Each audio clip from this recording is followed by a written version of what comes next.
Hi, I'm David Katzmeyer, Senior Editor at CNET, and I'm sitting next to the Toshiba 32TL515U. This is a 47-inch LED-based LCD. Toshiba also makes a 55, 40, and 32-inch member of this series. This review will apply to all of them. This is one of the few passive 3D TVs on the market, along with LG and Vizio. Toshiba is the only maker of that type of 3D TV. That includes 4 pairs of 3D glasses, and of course those glasses are a lot cheaper than the active 3D models included with a lot of the other 3D TVs out there. We'll get to the 3D in a little bit, but first let's take a look at the styling of this TV. The Toshiba also has a nice matte finish, looks a little bit like brushed metal around the edge here. There's also a slightly chrome-looking accent to either side and a glossy look along the bottom, so all told it's one of the sleeker TVs on the market. Of course, it's an LED TV, so it measures only about 1.5 inches thick when seen from the side. Toshiba also threw in a swivel stand, and the pedestal has this angular look here. There's also a glass-topped base to the stand.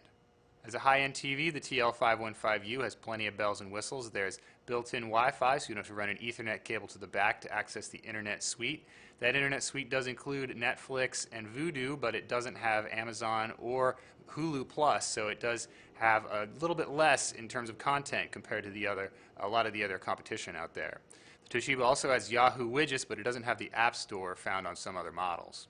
Picture settings on the 515U are extensive, although it doesn't have the 10-point white balance or the adjustment to de-judder we found on some of the competition. It does have a color management system, but we found in our testing that doesn't work all that well. Our testing of this TV was a mixed bag. We appreciated the relatively deep black levels and dark scenes, but we found that the backlight did fluctuate a little bit more than we like to see. So for example, when the scene turns really bright, the picture is brighter than it is on a lot of competition. That tends to wash out the picture in bright scenes and also obscure shadow detail in dark scenes. We also found color a little bit less accurate on this TV. We would have appreciated a color management system to tweak it, but alas, that's not in the cards. Toshiba does have pretty good uniformity across its screen, however, and it does reject ambient light with its matte finish relatively well. As we mentioned, this TV does have 3D capability provided by passive 3D glasses. The advantage of passive is the glasses are cheaper, but the disadvantage is the picture quality is not as good as active in our experience. When you look closely at the image, you'll see it's a little bit softer, and worse, you do see some jagged artifacts along the edges. Passive 3D also does produce some visible line structure. That's due to the nature of the every other line and lower resolution image in passive. So all told, we really do prefer active. Passive is pretty good if you watch a lot of 3D and bright lights, however, because the glasses themselves don't darken the image too much.